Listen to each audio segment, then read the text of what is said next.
अज़ीज़ान गिरामी वक़ार, हो सकता है मुक़र्रिरीन के तारुफ के लिए नाज़िम इजलास के अल्फाज हुआ करते हैं और बहुत सारी जगह रस्म और रिवाज के एतबार से तारुफ कराया जाता है, मगर मैं अपना तारुफ इतना ही समझता हूँ। या रसूल अल्लाह, तेरे इश्क की बदौलत मुझे जिंदगी मिली है, तेरे इश्क की बदौलत मुझे जिंदगी मिली है, मेरी बात बन गई है तेरी बात करते करते। तारुफ यही है, मेरी बात बन गई है तेरी बात करते करते, है जो जिंदगानी बाकी ये इरादा कर लिया है जो जिंदगानी बाकी ये इरादा कर लिया है, तेरे मुनकिरों से आका मैं मरूंगा लड़ते लड़ते। मेरे अजीजों, यही हमारी जिंदगी का तारुफ है और इन्हीं दो अशार में अल्लाह हमारा खात्मा नसीब फरमाए। आज मुंब्रा की इस सरजमीन पर, जिसको हम जरखेज जमीन कहते हैं, पहली मर्तबा आपसे मुखातिब हूं। उलमाए ज़वील एहतराम का यहां पर हुजूम है। ये मिंबर नूर सजा हुआ नायबान रसूल से, लेकिन मेरे लिए एक तारीख है मेरी जिंदगी की। हो सकता है मुंब्रा वाले ना जानते हो, मुंब्रा वाले पहचानते जरूर हैं कुछ बातों से। बहुत सारे लोग तकरीरें तो सुनते हैं, लेकिन हमारी जिंदगी में एक वाकया पेश आया था, उसको हर कोई अच्छी तरह से जानता है कि नबी पाक सल्लल्लाहु ताला अलैहि वसल्लम पर भौंकने वाले एक कुत्ते को हमने आवाज दी थी। वो आपको पता है 1.5-2 साल कबल। मैं इसको दोहराना नहीं चाह रहा और हर जलसे में मेरे कहने की आदत नहीं है। माजी में जाएं या सोशल मीडिया पर मौजूद चीजों का आप फिर से एक मर्तबा देख लें तो आपको पता चलेगा। मैं बड़े जज्बात में और जोश में उस पाखंडी को ललकार रहा था और एक डेट का मैंने ऐलान किया था, 17 रमजानुल मुबारक को हम आमने सामने होते हैं। ये वाकया इसलिए आपको अर्ज कर रहा हूं कि ये आवाज मैंने जहां से लगाई थी वो मुंब्रा की ही सरजमीन थी, इसलिए ये मेरी जिंदगी से जुड़ा हुआ वाकया है। आज मुझे इत्तेफाक हुआ है दोबारा आपके यहां आने का, वरना रमजानुल मुबारक की, चूंकि उस वक्त लॉकडाउन था, लोगों को पता नहीं था, मैं आया भी था और इसी सरजमीन से मैंने उसे ललकारा भी था। इसलिए ये तारीख याद रहेगी मुझे। और फिर मैं अल्लाह करीम की बारगाह में ये दुआ करता हूं कि इस सरजमीन से मौला करीम बेपनाह आशिकों को उठाएगा, नबी पाक सल्लल्लाहु अलैहि वसल्लम के सिपाहियों को यहां पैदा फरमाएगा। मेरे अजीजों, मुंब्रा की इस घनी आबादी से बाहर के लोग बहुत ज्यादा अलग अलग चीमी गोइयां करते हैं, लेकिन आपके मुतालिक बुरा सुनना हमें अच्छा नहीं लगता।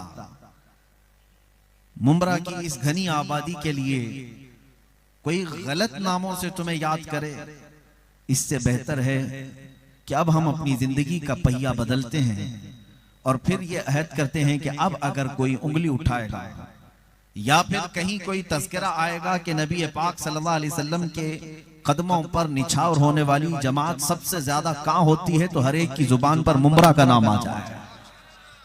वो माहौल हम ला सकते हैं। अजीज़ान गिरामी वक़ार, आज जश्न गौसे आज़म है। मैंने एक आयत तिलावत की है, हमारे अकीदे भी संवर जाएंगे, बहुत सारी गुत्थियां भी सुलझ जाएंगी। रब ताला फरमाता, इन्नमा वलियुकुमुल्लाहु व रसूलुहु वल्लज़ीना आमनू। वली किसको कहते हैं? वली के दो माने हैं, एक दोस्त के और एक मददगार के। दोस्त भी है और मददगार भी है। और अल्लाह ताला फरमाता है, क्या लोगों, तुम्हारा मददगार, याद रखिए, तुम्हारा मददगार अल्लाह है और उसका रसूल है। इन्नमा वलियुकुमुल्लाहु व रसूलुहु वल्लज़ीना आमनू, और ईमान वाले तुम्हारे मददगार हैं। 3 लोगों का जिक्र आया मदद करने वालों में। अल्लाह का, रसूल का और ईमान वालों का। पता ये चला कि अल्लाह मदद करता है हकीकत में, और उसकी अता से रसूल भी मदद करते हैं, औलिया भी मदद करते हैं। ये कुरान से साबित है, वरना तुम्हें इस कुरान की आयत का माना बताना पड़ेगा कि यहां वली का लफ्ज क्यों आया रसूल के लिए। उन लोग अपने अकीदे को संभाल लें और दुरुस्त कर लें जिनका यह कहना है कि रसूल पाक सल्लल्लाहु तआला अलैहि वसल्लम आजिज व मजबूर है, कुछ नहीं कर सकते। नाउजुबिल्लाह, वो मालिक व मुख्तार हैं। तुम्हारे अकीदे के मुताबिक आजिज व मजबूर नहीं, कुरान के अकीदे के मुताबिक कुरान कहता है वो मददगार है, मोमिनों के मददगार हैं। बल्कि हम तो ये कहते हैं नबी मुख्तार कुल हैं, जिसे जो चाहे अता करते हैं। अजीज़ान गिरामी वक़ार, हुजूर पाक सल्लल्लाहु तआला अलैहि वसल्लम को मददगार कहा गया है कुरान पाक में, और इसलिए मोमिनों को मैं आज ये मुखातिब करके जरूर कहूंगा, जो लोग तुम्हें नबी पाक सल्लल्लाहु अलैहि वसल्लम से बेगाना करने के लिए ये बातें गढ़ते हैं कि अब उनसे कुछ नहीं हो सकता, वो तुम्हारी मदद नहीं कर सकते। अजीज़ान गिरामी, सैयदना अबू अय्यूब अंसारी रदियल्लाहु ताला अन्हु का नाम सुना होगा। ये मेजबान रसूल हैं मदीने तैयबा में।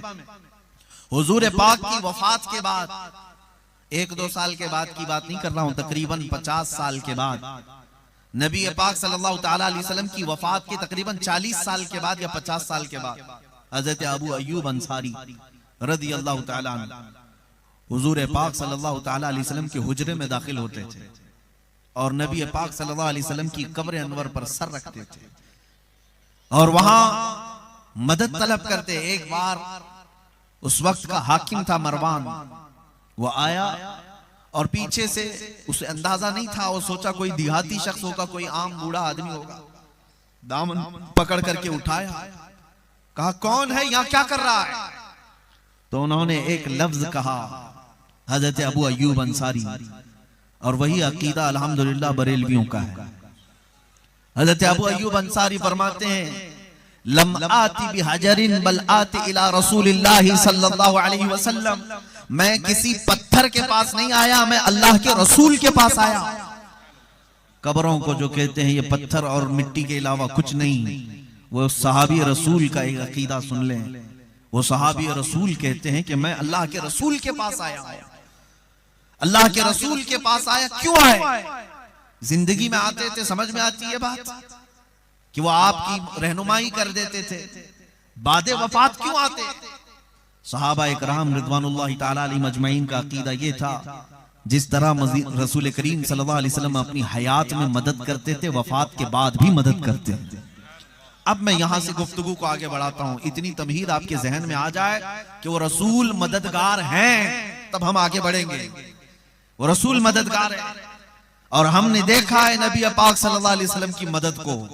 अजीज़ान गिरामी वक़ार, आज भी आशिकों के यहाँ वो तशरीफ लाते हैं। अगर ना होता ऐसा तो कोई पुकार करके यूं नहीं कहता, सुना है आप हर आशिक के घर तशरीफ लाते हैं, मेरे घर में भी हो जाए चिरागा या रसूल अल्लाह। तमन्ना करने वाले पागल नहीं हैं, तमन्ना करने वाले यूं नहीं कहते मेरे आका आओ कि मुद्दत हुई है, तेरी राह में आँखियां बिछाते बिछाते, तेरी यादों में तेरी हसरतों में बड़े दिन हो गए घर को सजाते सजाते।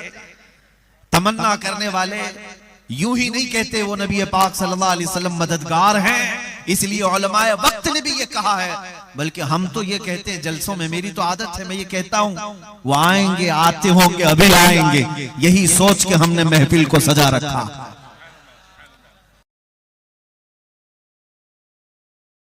हम उनकी मदद के मुंतजिर हैं। अजीज़ान गिरामी वक़ार, कुरान कहता है वो रसूल तुम्हारे मददगार हैं, ऐ लोगों तुम्हारे मददगार हैं। 22वें पारे की आयत में अल्लाह ताला फरमाता अन्नबिय्यु औला बिल मुमिनीना मिन अनफुसिहिम, नबी तो मोमिनों से उनकी जान से ज्यादा करीब है। नबी मोमिनों से उनकी जान से ज्यादा करीब है।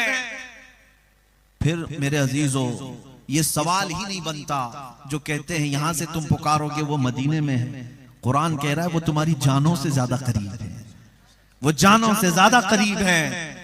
हम यहां से पुकारे वो वहां से सुने, मुस्तफा की समाअत पे लाखों सलाम। अजीजा ने गिरामी, नबी पाक सल्लल्लाहु तआला अलैहि वसल्लम के मददगार होने की बात मैं आपको बताता हूं। जिंदगी में सहाबा इकराम ने तो कहा, कुरान कहता है अजीजुन अलैहि मा अनितुम हरीसुन अलैकुम बिल मुमिनीन रऊफुर रहीम।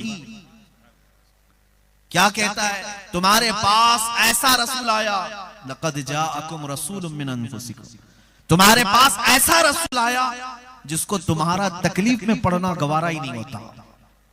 उस रसूल की एक आदत है कि तुमको तकलीफ में वो नहीं देख सकता। अजीजुन अलैहि मा अनितुम, तुम्हें तकलीफ में देखकर वो बर्दाश्त नहीं करता।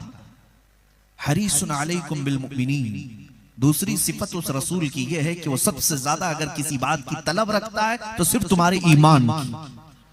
रऊफुर रहीम, निहायत नरम दिल और शफकत करने वाला रसूल तुम्हारे पास आया है। ऐसा नरम दिल और ऐसा शफकत करने वाला और ऐसी मदद करने वाला। मुझे हैरत होती है उन जालिमों पर जो आज नबी पाक सल्लल्लाहु तआला अलैहि वसल्लम की मदद का भी इनकार कर बैठे हैं। इसी को तो आला हज़रत इमाम अहले सुन्नत फाजिल बरेलवी रहमतुल्लाह तआला अलैहि ने फरमाया, और तुम पर मेरे आका की इनायत न सही, नजदियो कलमा पढ़ाने का भी एहसान गया। आज ले उनकी पनाह, आज मदद मांग उनसे, आज ले उनकी पनाह, आज मदद मांग उनसे। कल न मानेंगे कयामत में अगर मान गया। उनके मुतालिक तुम ये कहते हो कि मदद नहीं कर सकते।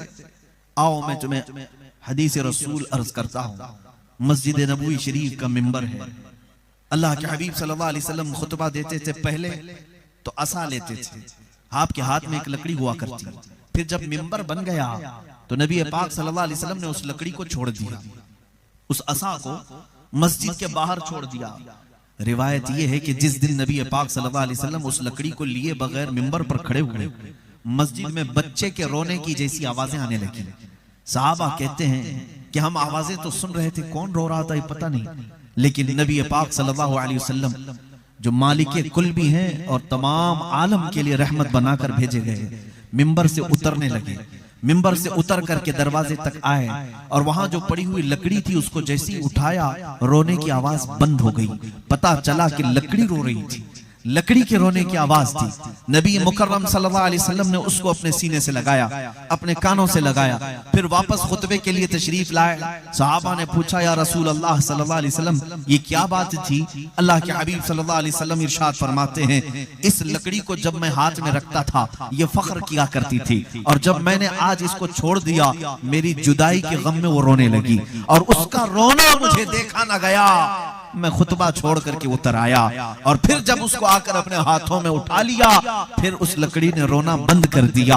अजीजा ने गिरामी वक़ार, नबी मुकर्रम सल्लल्लाहु तआला अलैहि वसल्लम की जुदाई में अगर एक लकड़ी रोए वो रसूल पाक को गवारा नहीं होता।